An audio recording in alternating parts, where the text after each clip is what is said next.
Hindi lamang sa karamdaman na sila'y kausap mo, maging sa kanilang sitwasyon na hindi na nila maiintindihan, dapat ikaw yung tatay, nanay, ang magpapalakas sa iyong anak. Huwag na huwag mo pagbibigyan ngayong gabi ang iyong mga kaibigan. Siya yung naging ugat at dahilan na malayo ang loob ng iyong mga anak sa iyo. Nanay, tatay, huwag mo akong pagbigyan. Pagbigyan mo lang aral at pagbigyan mo yung Panginoon. At pag ginawa mo yun, tatandaan mo, pagtanda mo, anak din ang kakalinga sa iyo. Pagtanda mo, anak rin ang bibisita sa iyo.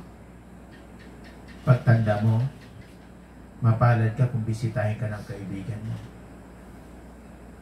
Sa bunga na aking prayer, sabi ko, Lord, buksan mo ang aming mga mata.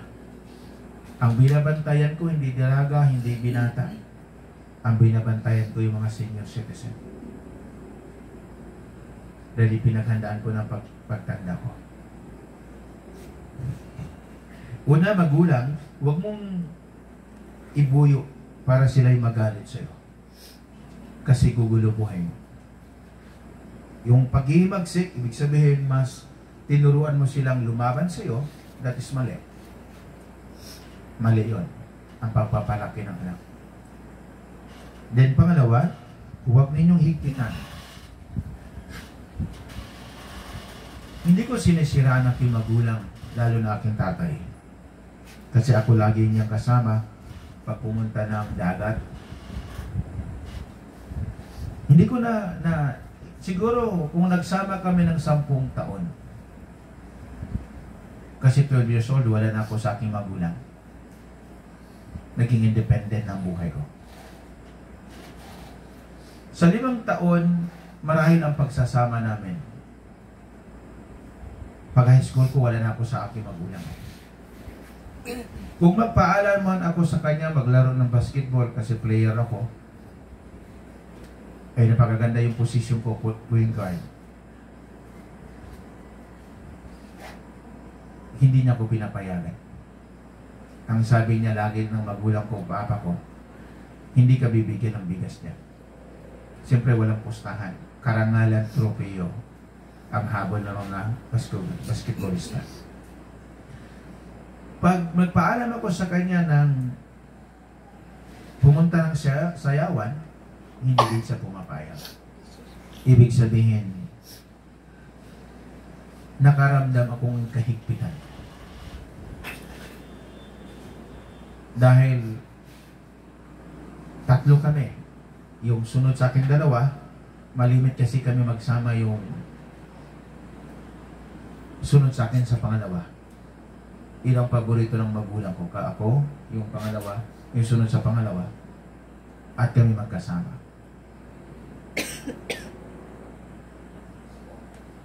So habang lumalaki, nagkaroon po ako ng hatred. Nagkaroon ako ng sama ng loob sa aking magulang. Sa aking ama. Pero hindi masamang loob tumagal. Yung ako'y napadpad ng Vitale, ng Zamboanga City, ay 12 years old, wala na ako sa kanila. So malayo ang buhay namin. Sa buhay nila, sa buhay na aking tinitirhan. Ang sarap ng pagkain, pero sila naroon sa gutom. Pero wala yun baliwala yun, yung mga oras na yun. Pero napadpad ako ng Maynila, doon ako na tinabla ng konsensya. Na ang sarap pagkain namin, pero tuwing maalala ko yung aking mga kapatid, yung aking mga magulang, hindi ko matiis. Yung papa ko, hindi po masamang lalaki yun. Kung nagigising ako ng alas 4 para maghanap buhay, nagigising ko yun ng alas 2 ng madaling araw. Naroon na po yun sa laot. Kasi labing 3 kami, ang nabuhay ay 11. Ganun kasipag yung aking magulang. At namana ko yun, yung sipag na yun. Sa madaling salita, napalaki kami ng aming magulang, pero hindi kami napalaki sa mga aral ng Diyos. Kaya dihado kami. Dihado kami. Dahil hindi kami napalaki sa aral ng Panginoon. Siyempre sa kahirapan ng buhay. So bilang magulang, huwag mong higpitan ang iyong mga anak. Kasi maging dahilan yan eh. Kung ikaw'y pinagmalupitan, kung ako ay pinagmalupitan ng aking ama dahil sa aming kahirapan, para mayroon siyang laging kasama papunta sa dagat, ganun naman sa sobrang luwag kong ginawa ko sa aking mga anak. Kasi hindi ko nadaanan ang maging binata, hindi ko nadaanan ang magiging bata. Dumiretso ako. Sa pag-araro, sa 7 taon, marunong na po ako mag-araro. Ganun, itinuro ng aking magulang, ng aking ama. Yung ako ay nag-edad ng ganung mga 10, nakaramdam po ako ng tampo sa aking magulang. Pero alam mo kapatid, ngayon, pag mayroon akong dinaraan ng matinding problema at napagtagumpayan ko, ang una kong pinasalamatan ang Diyos ko. Din pangalawa, yung tatay ko. Kahit pag tinatawag ko ang kanyang pangalan, bumibigay ang damdamin ko, pero wala na. Hindi man lang siya nakatikim ng aking lakas, ng biyaya, ng yaman, yung karamihan, hindi ko man lang siya napatikim. Kung mayroon ka pang 2 magulang, mapalad ka. Hindi ko siya napakain, hindi ko siya nabihisan, at hindi ko siya nakasamang kainan, yung masarap na ang buhay ko.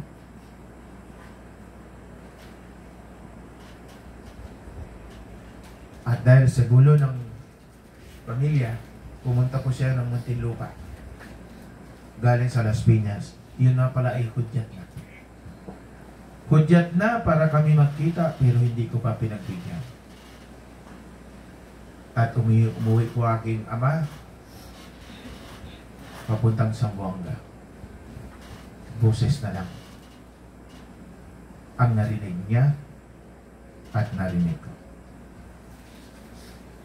Yung siya nagkasakit at ang sabi niya sa akin,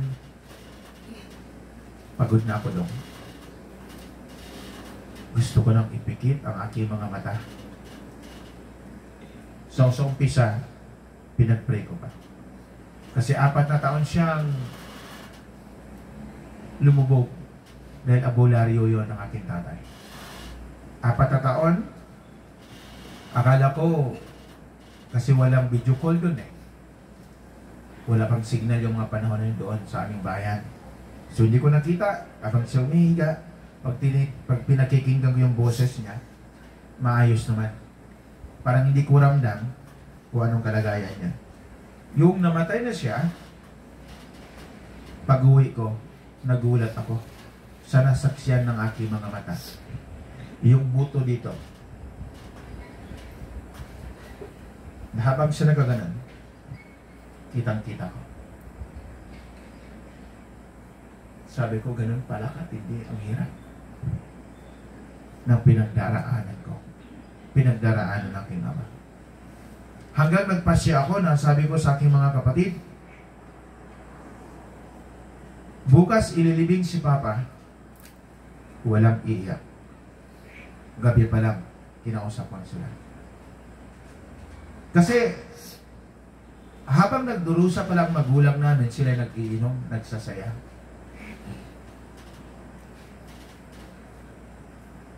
Nasa barkada. Tapos kami yung aking brother Mario, kaming 2 ang magsusuporta ng pangailangan. Kung sino pa yung hindi nakatulong sa magulang, sila pa yung nag-inarting umiyak. Wala nang kwentang iyak mo pag inabutan na yung magulang mo. Ako na mismo ang sasabi. Ngayon pa lang, ayusin mo na. Ayusin mo na yung relasyon mo sa iyong ina, sa iyong ama, para matikman mo pa ang masarap na buhay. Pangalawa, wag mo ninyong higpitan ang iyong mga anak. Kawikaan, chapter 29, verse 17. Ang anak mo'y busugin sa pangaral, at pagdating ng araw, siya'y iyong karangalan. So, anong dapat gawin? Huwag mong paghigpitan. Ang dapat gawin ng magulang, pangangaralan. Habang ka nangangaral sa iyong mga anak, balikan mo yung ikay kabataan. Huwag na huwag mong sabihin sa iyong anak, ang tigas ng ulo. Kasi yung ika naman din sa kabataan, matigas din ang ulo. So, ngayon, putulin mo yung words na yan. Okay? Puputulin mo. Then, paano ka makipag-usap sa mga anak? Simple lang. 8 ang anak ko. Simple lang ang ginagawa ko. Usap kami. Sasabihin ko sa kanila, hindi ako tatay mo. Best friend mo ako. So, hindi rin ako nagtataas ng boses sa kanila. Pagkaharap ko na sila. Kung kasing taas nila, kasing baba ako. Yun ang pag-handle ko sa aking mga anak. So, ang dapat gawin, bilang magulang, busugin mo ang iyong mga anak ng pangaral, ng payo. Ang anak mo'y busugin sa pangaral. Ibig sabihin, pangaral, papayuhan mo. Halimbawa, nagpaalam silang lumabas, hating gabi. Huwag na huwag mong kalimutang sabihin, mag-iingat ka lagi sa iyong katabi. Mag-iingat ka na. No? Alam mo yung pangatlo kong anak o pang-apat, mayroong nangyari, never ko siyang sinigawan, never ko siyang sinisi, at never ko siyang ipinamukhang mali ka. Ang ipinamukha ko sa kanya, kasama mo ako. At yung umiyak siya, ang sabi ko sa kanya, ilalaban kita. Tapos umiyak siya. Sino magtatapos ng gulo sa tahanan? Magulang. Ikaw yung bumababa. Ikaw yung magsasabi na, tama na. Ikaw yung magsasabi. Never yan matatapos ang gulo between ng anak at magulang sa tahanan kung hindi yon ang nanay ang magsasabing, tama na, nasasaktan na ako at pinapatawad na kita. Hanggat hindi yung magre-release, tatandaan mo anak, hanggat hindi magre-release ang iyong ina, ang iyong ama ng patawad sa iyo, mahihirapan ka.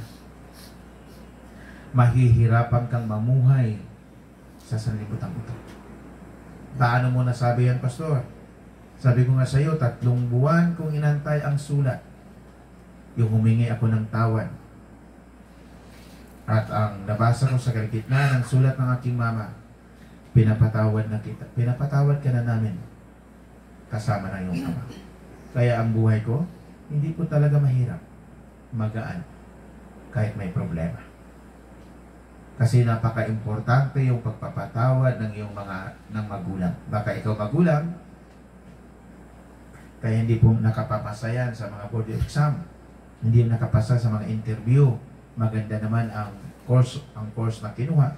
Pero bakit hindi makapasa? Kasi magulang, kung hindi mo patatawarin ng iyong mga anak, ikaw na rin ang pumatay ng bukas ng iyong anak. Hindi po yan uunlad magulang. Magulang, hindi yan uunlad. Hanggat hindi mo yan patatawarin ng iyong anak. Mahihirapan na. Maniwala ka sa akin. Kaya kung nais mong ang mga anak mo ay magiging maganda ang bukas, patawarin mo. Kalimutan mo na yung kanyang ginawa. Ikaw magulang, ikaw uunawa. Ikaw magulang, ikaw yung magmahal. Ikaw yung magulang, ikaw yung magpatawad. At ikaw magulang ang magsasabing, peace na tayo na. Magkakampi tayo. Hanggat hindi mo ibababa bilang isang magulang, yung anak mo rin ang mahihirapan. Kaya kung ako magulang na rin ako. Hindi ako papayag sa 8 kong anak, kabiguan ang dulo. Hindi ako papayag. Ilalaban ko sa mundo, bababa ako sa aking mga anak para sila may magandang bukas na haharapin. So magulang, nasa iyong kamay ngayong gabi. Pangatlo, palakihin mo bilang magulang, ito'y utos ng Diyos sa mga magulang. Palakihin sila sa tuntunin at aral ng Panginoon. Sa tuntunin at aral ng Panginoon. Palakihin mo yan. Ibig sabihin, ikaw yung magulang, o pangatlo, nasa kapangyarihan ng magulang. Nagkamali ng number. Nasa kapangyarihan ng magulang ang pagdisiplina. Okay? Nasa kapangyarihan ng magulang ang pagdisiplina. Ngayon, paano mo disiplinahin ang anak? Paano mo hampasin? Kasi pag may pasayan, tapos pumasok yan bukas, makita ng teacher yan, ikaw pang makukulong. Ikaw pa makukulong bilang isang magulang. Pangatlo, nasa kapangyarihan ang pagdisiplina sa mga anak. Una, mahalin mo, unawain mo, bababa ka. Pangalawa, pangangaralan mo. Then pangatlo, nasa iyong kapangyarihan bilang magulang ang pagdisiplina sa iyong anak. Ang tanong, paano mo didisiplinahin ngayon? Kukurutin mo, pag pumunta na sa alagad ng batas yan, makukulong ka. So yun ang batas na hindi po talaga applicable. Bakit nagkaroon ng batas?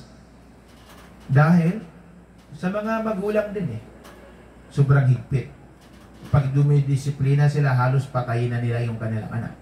So kaya nagkaroon ngayon ng batas, yung juvenile law, na hindi na pwedeng paluin ang bata ngayon. Now, ngayon, paano mo siya palalakihin ng matinong bata? Ay, ang palo ay part ng disiplina. Ang paglatigo ay part ng disiplina. Noon. Ngayon, hindi na pwede. So, anong mangyayari sa iyong mga anak? Hindi ko din alam. Di bale sana kung pastor ka, pastora ka, born again ka. So kung born again ka, hindi mo mapagbuhatan ng kamay, ng lakas, pero itutudo mong pangangaral sa iyong anak. Eh kung hindi ka born again, hindi ka Christian, hindi ka maka-Diyos, paano mo siya palalakihin? So isang tanong na rin ang kasagutan. Ibig sabihin, mahirap. Mahirap ka ngayon makakita ng matinong bata sa panahon ngayon. Dahil yung batas na yon ang siya naging hadlang para ang tao ay hindi na maging matino. Ngayon, noon, ang tao takot sa alagad ng batas. Ako, 50 years na ako, pag nakakita ko ng pulis, takot ako. Yun ang totoo. Bakit? Hindi na pubiya sa alagad ng batas. Kaya nga kanina umaga habang kausap ko yung magpupulis, sabi ko, mas unahin mo ang Panginoon bago ka magiging alagad ng batas. Makapasayan. Maniwala kayo. Nakadalawa na ako ng sasalita dito. So, nasa kapangyarihan ng magulang ang pagdisiplina sa anak. Kawikaan chapter 23 verse 13.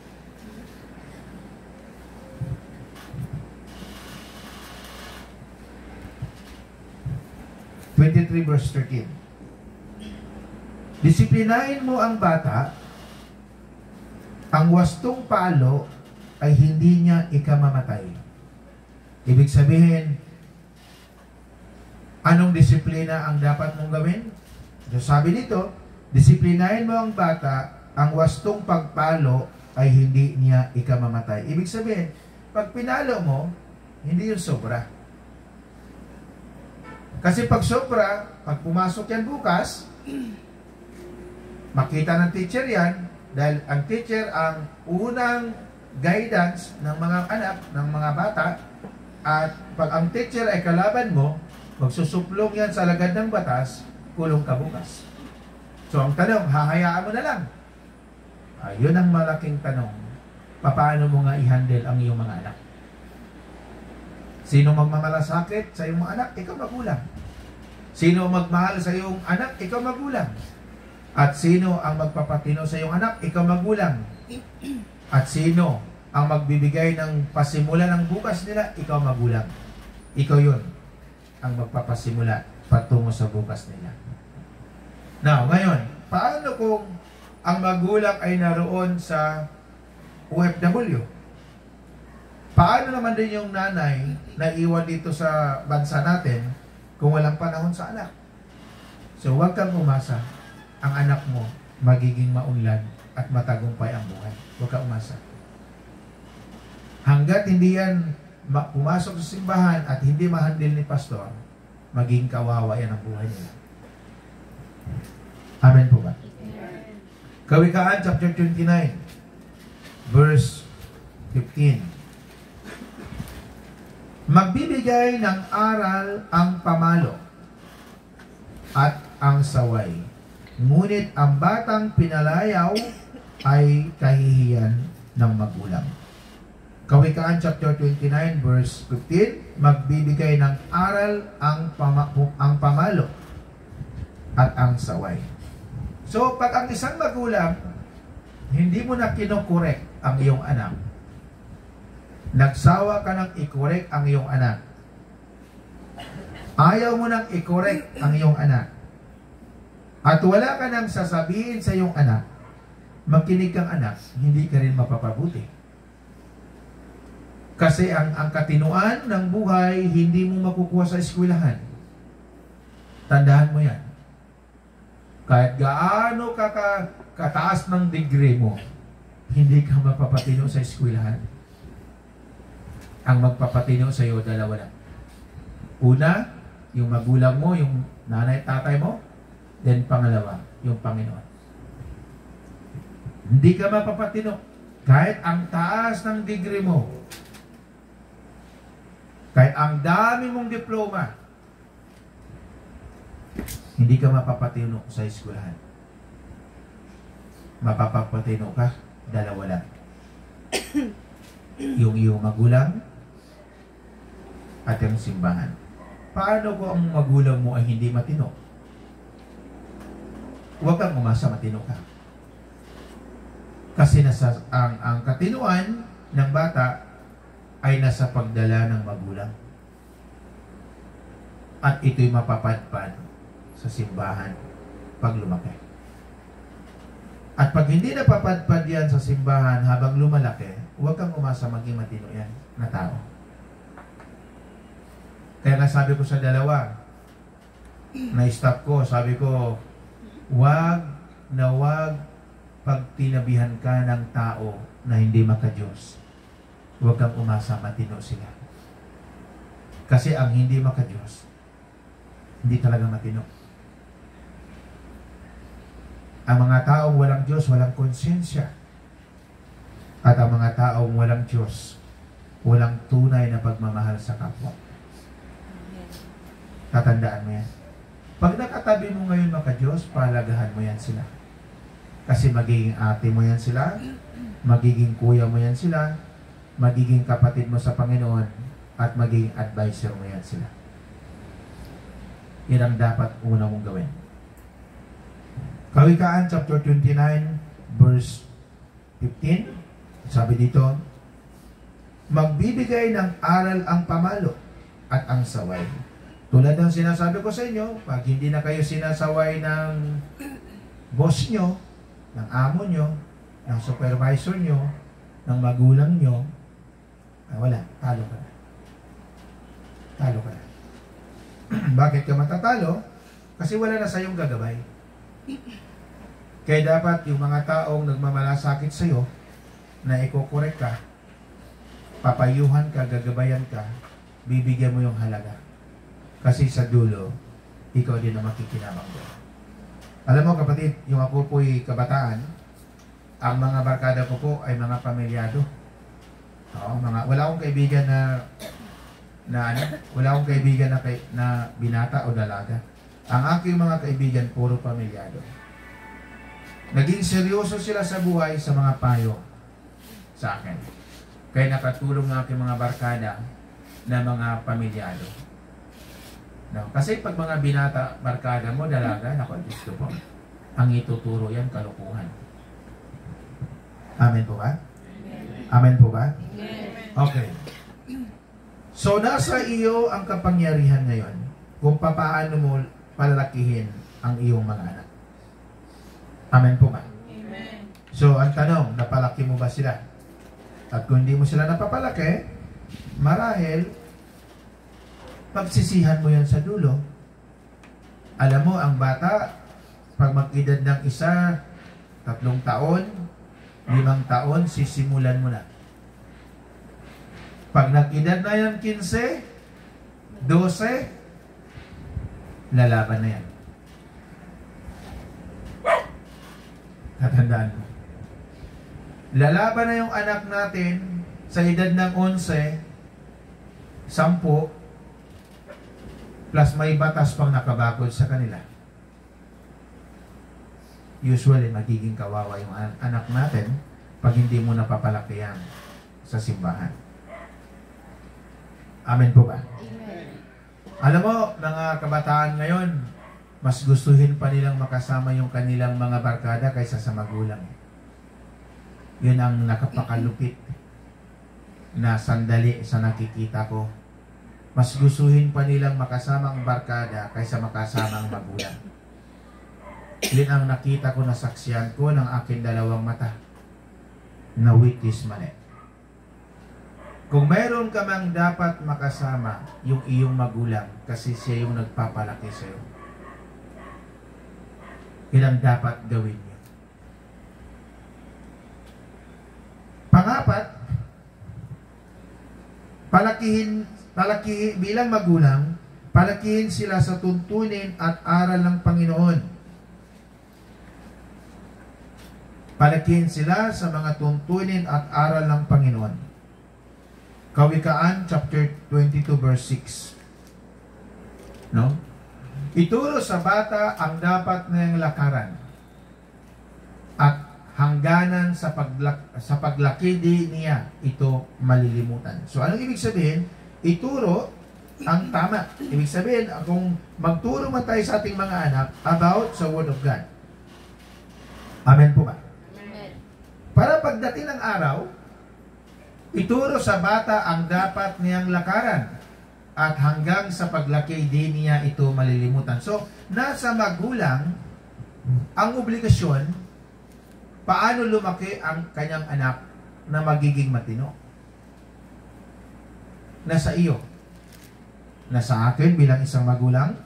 Kung ano yung anak, yun ang magulang.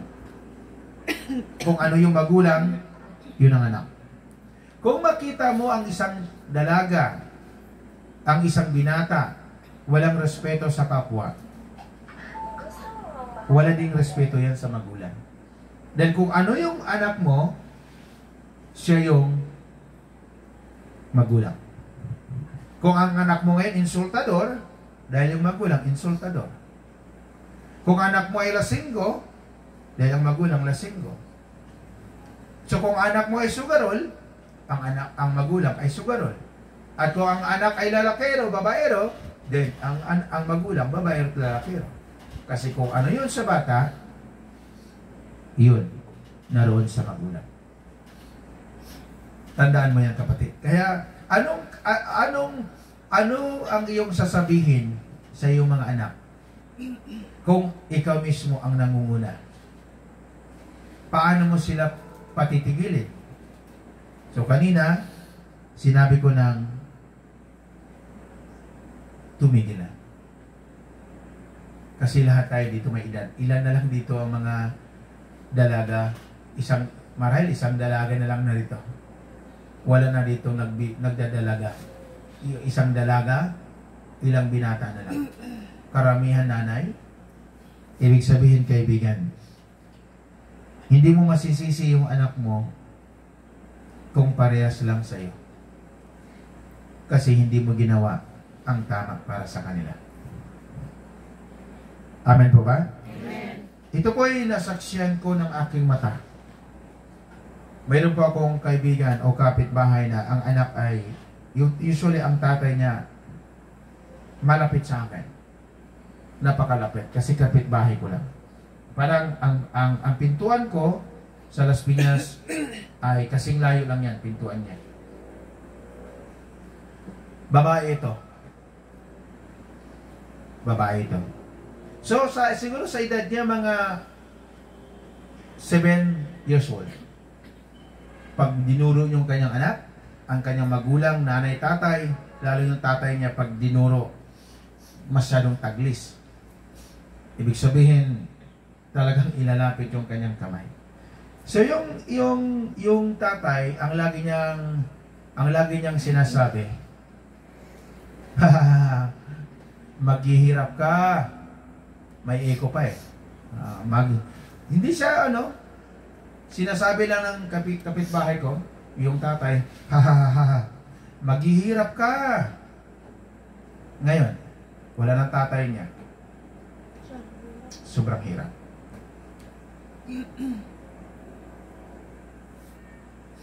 Kapatid, hindi ko nagbibiro.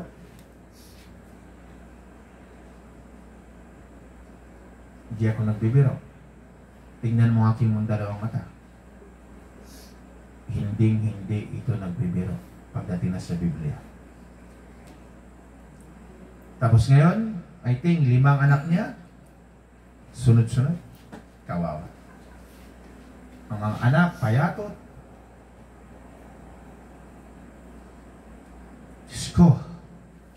Diyos ko, maawa nawa ang Diyos sa iyo.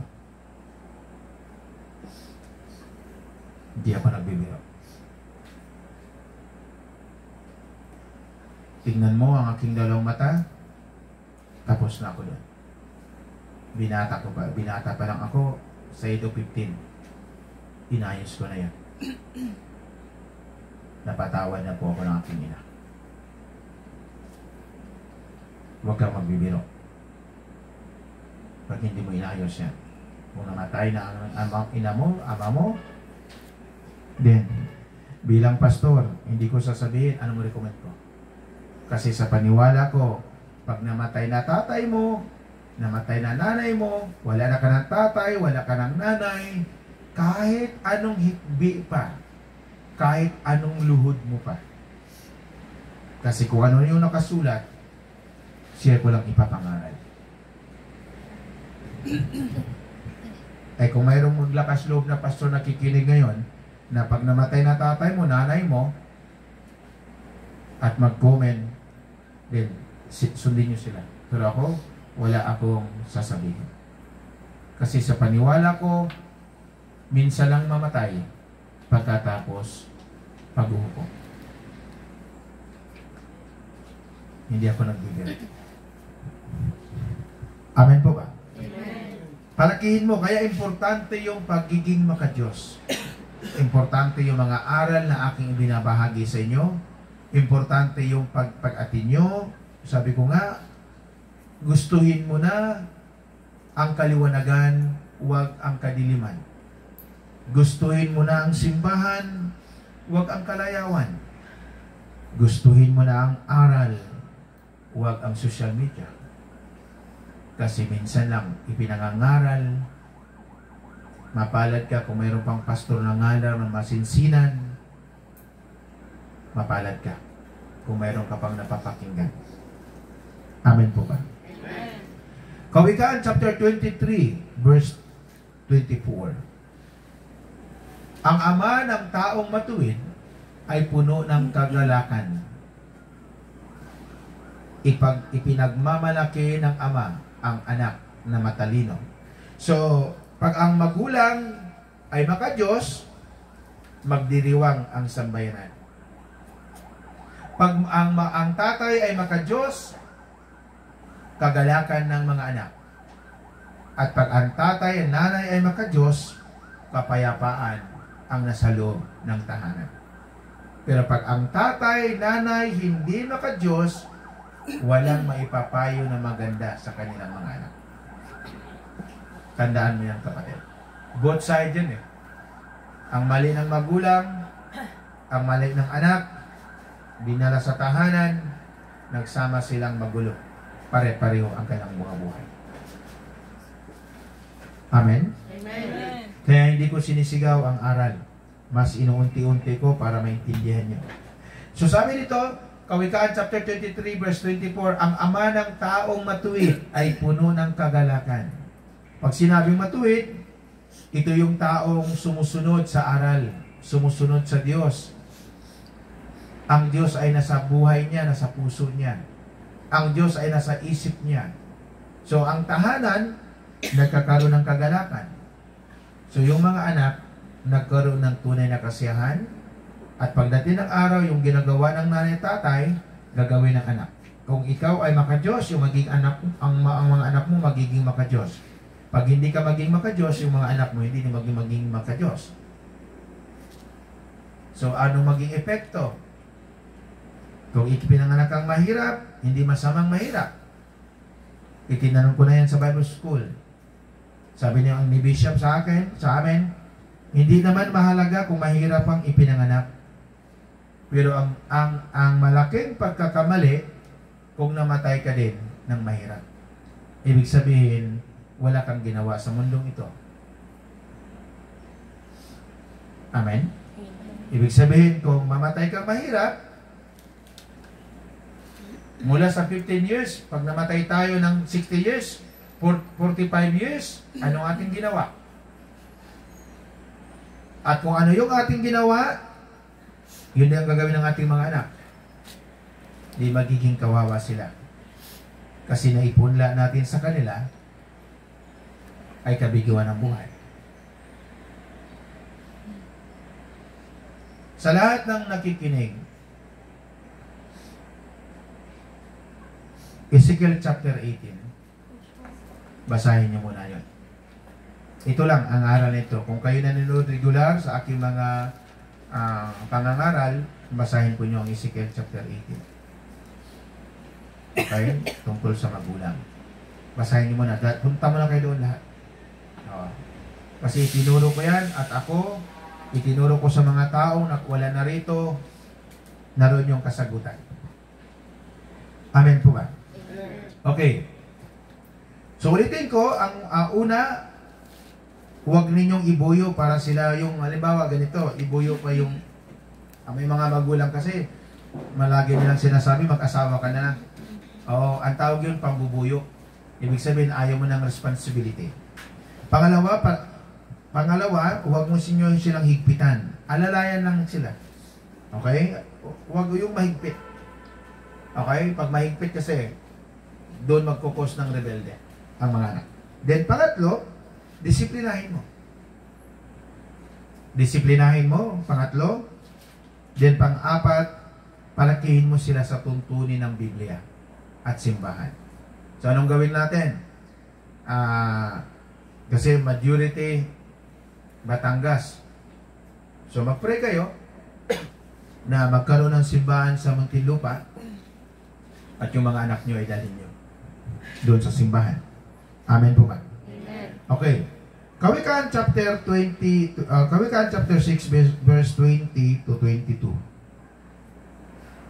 Aking anak, utos nga ng ama mo ay sundin. Huwag mong tatalikuran. Turo ay turo ng ina ng inang giliw. Sa puso mo ay iukit. Itanim mo sa isip. Pagkatang araw, ito ay sa iyo, ay patnubay sa pagtulog mo, ay bantay sa pagkawa ay aalalay. Okay? So, Kawikaan chapter 6 verse 22 o 20. Pwede ito ko babasahin. Kawikaan chapter 6 verse 20 to 22. Aking anak, utos nga ng ama mo ay sundin. Huwag mong tatalikdan turo ng iyong inang giliw. Sa puso mo ay iukit at itanim mo sa isip, pagkat ang aral na ito sa iyo ay patnubay, sa pagtulog mo ay bantay sa paggawa ng alalay. So anong ibig sabihin? Pag ang mga turo ng iyong magulang ay di mo siya kalimutan, then paglaki mo, matindi yung pakinabang. Amen po ba? Amen. Okay, so kaninong mali kaya? Bakit magulo ang tahanan? Hindi yan sa anak, sa magulang yan. Kaya dapat kayo mag-asawa, mag-uusap. Then, pag nag-usap na kayo, tawagin yung mga anak, then kayo una anak, ama ang humingi ng tawad.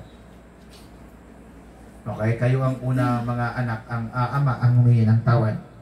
Para pagdating ng araw, ang iyong mga anak, bago man lang kayo lilisan ng sanlibutan ito, ay magiging maganda ang inyong buhay. Amen po ba? Amen. At ang panghuli, Kawikaan chapter 23 verse 22. Pakinggan niyo itong mabuti, ha?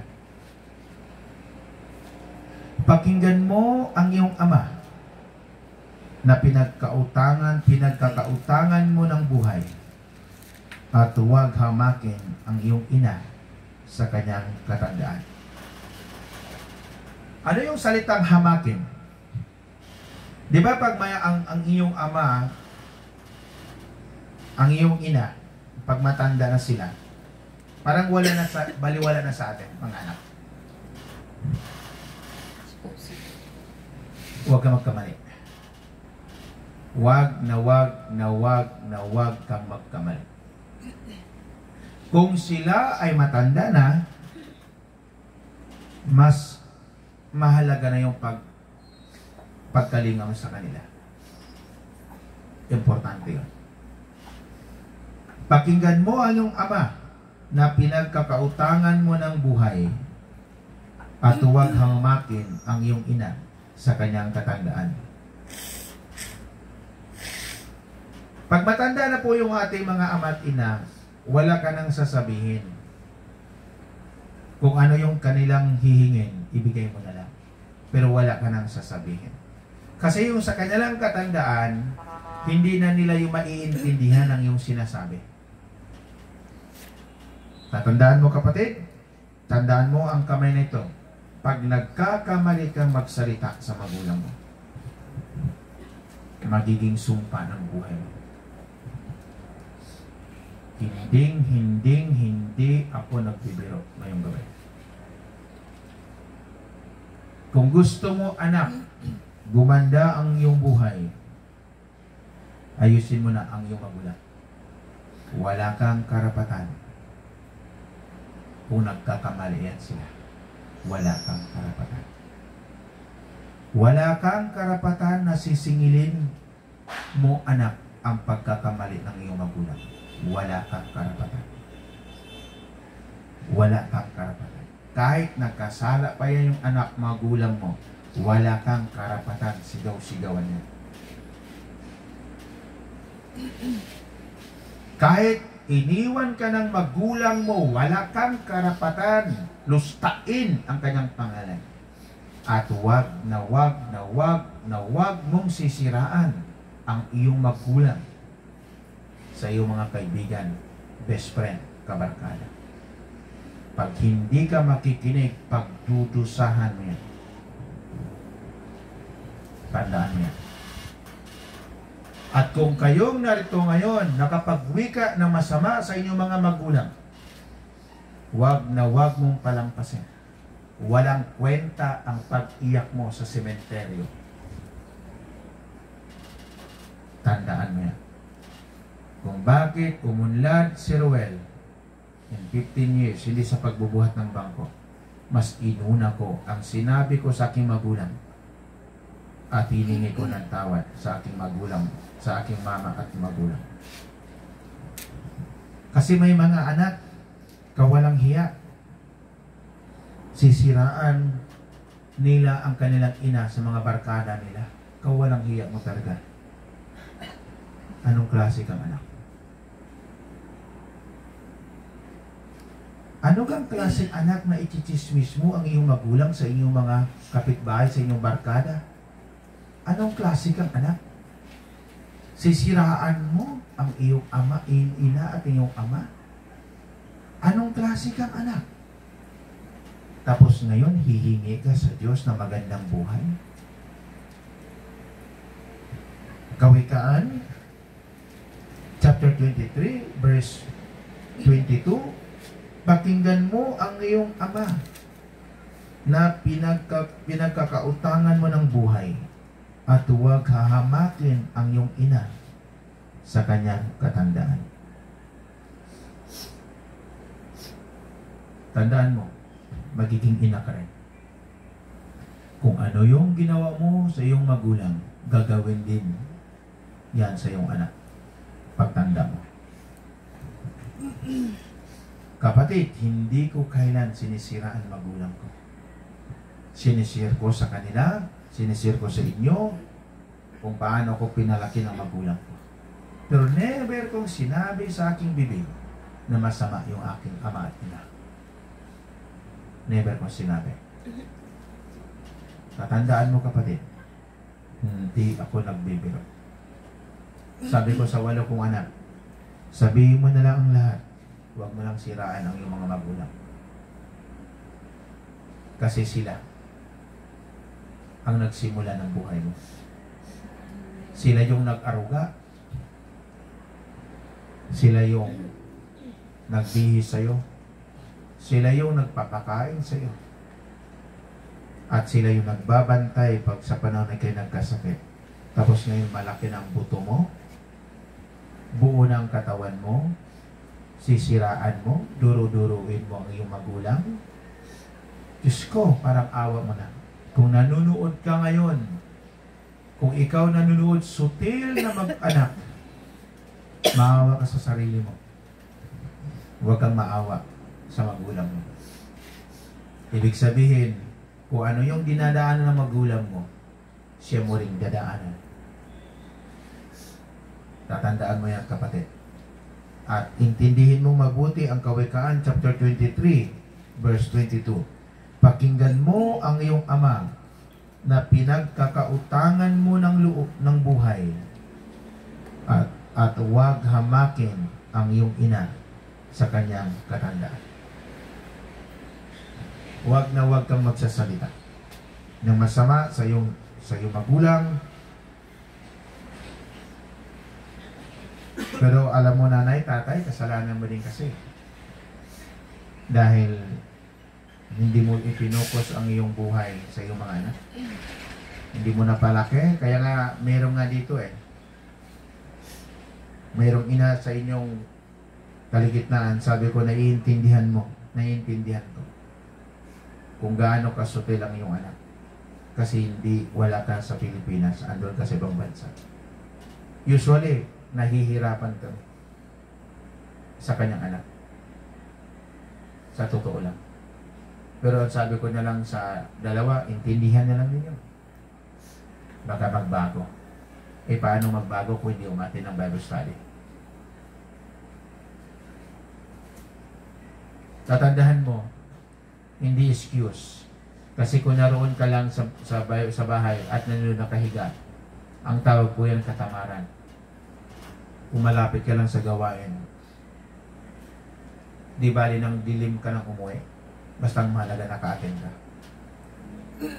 Di baling ulanan ka, basta mahalaga naka-attend ka. At di baling malayong uwian mo, basta mahalaga naka-attend ka. Huwag na huwag mong sabihin, Pastor, mayroon namang video. Hindi. Yung playback, iba yung narito ka. Sa totoo lang. Doon, nakatitig ka lang sa phone. Pero dito, damang-dama mo ang presensya ng Lord. So, panghuli, pakinggan mo ang iyong ama na pinagkakautangan mo ng buhay at huwag hamakin ang iyong ina sa kanyang katandaan. Alam mo, sa mga buhay mayaman, yung mayroong ipamana, mahal na mahal yung mga magulang. Pero sa mga magulang na walang ipamana, huwag ka nang umasa na yung mga anak mo ay, pag hindi mo pinalaki yan sa simbahan, huwag kang umasa yung mga anak mo, arugain ka yan. Maniwala ka sa akin. Huwag kang umasa kung ikaw nanay ngayon na nanonood, tapos hindi mo napalaki yung anak sa simbahan, huwag kang umasa. Huwag kang umasa na mamahalin ka. Huwag kang umasa na tutulungan ka. At huwag kang umasa, aarugain ka. At huwag kang umasa, mapapasaya ka. Huwag kang umasa, mabibigo ka dyan. Pero kung napalaki mo ang iyong mga anak sa loob ng simbahan, sa mga aral ng Panginoon, hindi lang umasa, kundi darating talaga yun. Kasi napalaki mo ang iyong anak sa tunay na pagmamahal. Ikaw yun uunahin bago ang barkada. Pero pag hindi mo napalaki yan sa simbahan, huwag kang umasa. Puputi ang buhok mo. Puputi ang araw. Huwag kang umasa. Masasaktan ka lang. Amen po ba? So, mga kapatid, nasa iyong pagpapasya, kung ikaw ngayon magulang, nasa sa iyong pagpapasya. Wala sa akin. Pero sa intro ko kanina, Efeso chapter 6, ang talata po ay 4. Mga magulang, huwag ninyong ibuyo sa paghimagsik laban sa inyo ang inyong anak dahil sa malabis ninyong kahigpitan.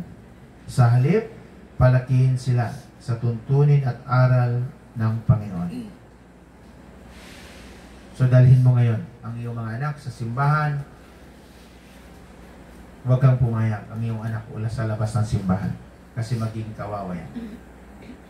Alam mo kanina, kasi gabi pa lang ito, nabubuo na ang aral sa isip ko. So, tinanong ko yung isang department. So, iniisa-isa ko. Sabi ko, nagpapadala ka ba sa magulang mo? Sabi niya, may isang sumagot. Natutuwa talaga ako. Sabi niya, minsan ngayon, yung sweldo ngayon, ibibigay ko, tapos yung sunod, akin. Sabi ko, ayos. Isang department tinanong ko, lahat sila nagpadala. Paano kaya yung ibang department? Imagine mo sabi niya, nagbabayad pa siya ng bahay, no? Tapos ang isang sweldo niya, minsan isang linggo, ipinapadala niya. Ako na lang umawat sa kanya. Sabi ko, huwag ganun. Paano ikaw? Ulitin ko mga kapatid, maling-mali. Pagdating ng Sunday, ang kasama mo ay barkada. Maling-mali yan, kaibigan. Maling-mali. Dapat pagdating ng Sunday, ang kasama mo, magulang mo, kung may asawa ka, asawa mo. Mas uunahin mo lagi ang magulang bago ka maglakbay sa iyong mga barkada. Kapatid, tingin mabuti. Kasi sa simula, hanggang ngayon, hinipo ka agad ka ng Panginoon. Napakaseryoso ang audience. Even ngayon, ang nanonood. Kung gusto mong yumaman, pagpalain, magtagumpay, mapayapa ang buhay, lahat ng barkada mo itawag po lang. Ako na may gusto mong buti. Magsasabi. Hindi biro ako mamarkada. Sagot ko lahat. Pero ngayon, iniwan ko sila lahat. Nagpapansin, tumawag, sasabihin ko busy ako. Bakit? Masaya lang yan. At yung aking pangalawang anak, sabi niya, nasaksihan niya. Yung may pera siya, ang dami na mga kabats, kabarkada. Pero yung nawala na siya, wala ng pera, wala. May isang tao, wala. Yung aking anak pangalawa, Kaya ngayon, natutuwa ko sa kanya, tuwing Sunday, pag lumabas sila, kasama niya yung kanyang 7 kapatid. At yung isang pamangkin niya. Walang ibang taong makasama. Pag mayroon silang mga gadiring. Kasi sinabi ko, iwan mo. So, nasaksiyan niya ang totoo na sinabi ko kung yung bumagsak na rin buhay niya. Barkada, pa-aper-aper pa yan.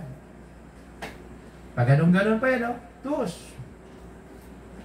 Pag nagkakasakit ka, walang dadalaw sa'yo. Tandaan mo yan. Hindi ako nagbibiro. Patustos pa yan. Sikan-sikan pa yan. Pero pag nagkasakit ka, sinong karamay mo? Tatay mo? Nanay mo? Asawa mo? Kapatid mo? Pero pag may pera ka, sinong pinasaya mo? Sila? Ang tawag yan, baliktad ang isip. Amen po ba? Amen. Tandaan mo, ang isang magulang, lahat aakuin. Pero nakakalungkot.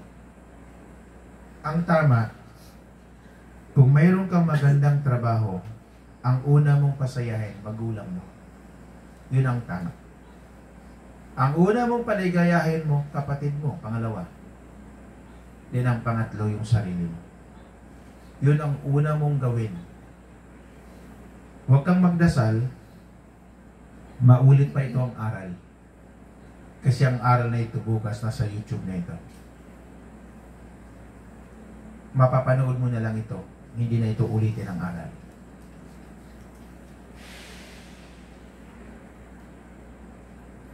Salamat sa nanay ko kasi yung utos niya hindi ko nabalik. At ang sabi ng nanay ko, pag kayo ay yumaman, ang una yung tulungan, yung mga taong mga mahihirap. Hindi yan nabalik. Kami si Brother Mario. Malapit kami sa mga mahirap. Kaya tumulong na totoo. Example na lang. Yung mga kapatid ko iba, hindi yan sumusuporta sa mananay namin.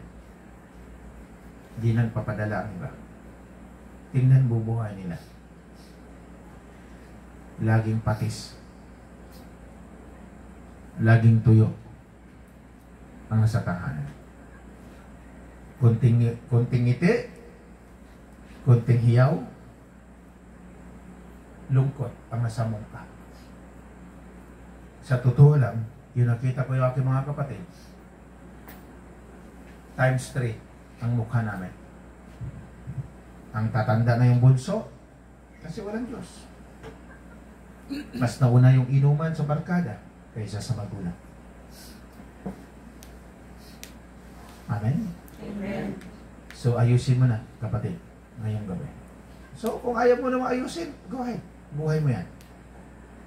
Pero as a pastor, ako na mismo magsasabi, hindi ka makakatikim ng milyon. I promise you. Ang bumabaliwala sa magulang, para mo na rin sinusumpa ang iyong sarili. Kung gusto mong magsimula, balikan mo ang araw na ito. Kasi yung dalawang profesional, ang sabi ko, balikan mo ang araw na ito. Sa totoo lang. Yung dalawa, dumiretso, ang saya. Kasi inuuna kong painayuhan. Unahin mo magulang. Kaya masaya ang buhay. Kaya yung dalawa, sinabi ko, balik-balikan mo. Kasi pag hindi mo balik-balikan ito, palampasin mo. Then, huwag ka maindik sa amin. Kasi kami, didiretso talaga ang tunay na buhay. Amen po ba? Amen. So, ang una mong gawin ngayon, pag mayroon ka pang magulang, hindi ko sasabing gawin mo. Pero tip lang yan. Ang 500 sa magulang, parang 1,000 na yun sa kanila. Pag matanda na kasi. Alam mo kapatid, bago ko matapos, no? Yung namatay yung biyanan kong lalaki, Akong gumastos lahat. Ako. Pero alam mo ba kapatid, yung ako yung kanilang manugang.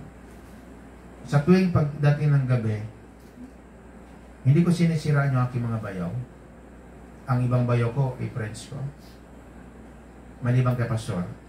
Kasi si pastor walang bisyo. Pag umuwi ako, uuwi din si pastor.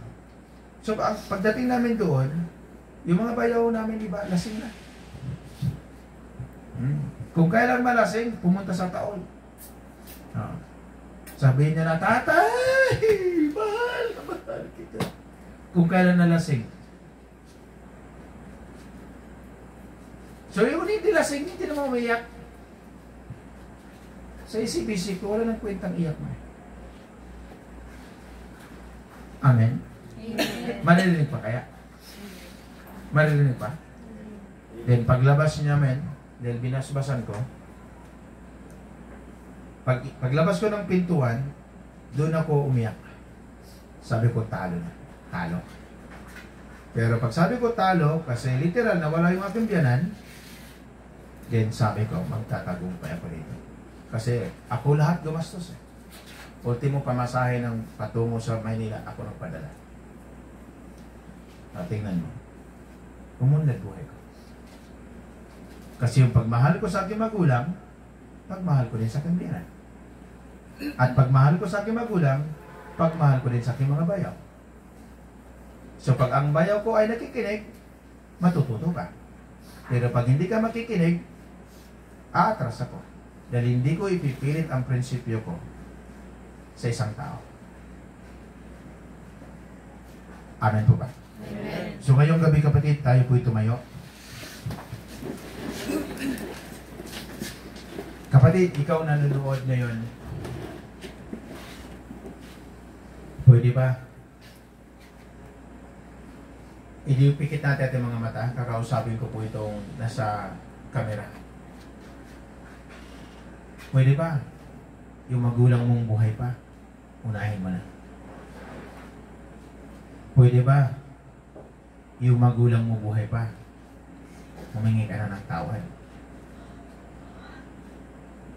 Pwede ba yung buhay, ang magulang mo buhay pa, ipadama mo na yung tunay na pag-aruga? Tunay na pagmamahal. Talo ka na. Talo ka. Pag hindi mo gagawin yun. Pag naging magulang ka, gagawin din nila sa'yo. At kung ikaw magulang na riyan ngayon, pwede ba sa Sunday meetingin mo na ang iyong mga anak? Tawagin mo na. Tapusin mo na. Hindi kawalan ng magulang kung siya'y umamin na siya nagkamali. Hindi mo kawalan yan. At bago ka man lang pumikit ang iyong mga mata, makausap mo yung mga anak. At kung mayroon kang hihingin tawad sa iyong anak, ihingi mo. Para iiwan mo yung mga anak. Maayos na buhay.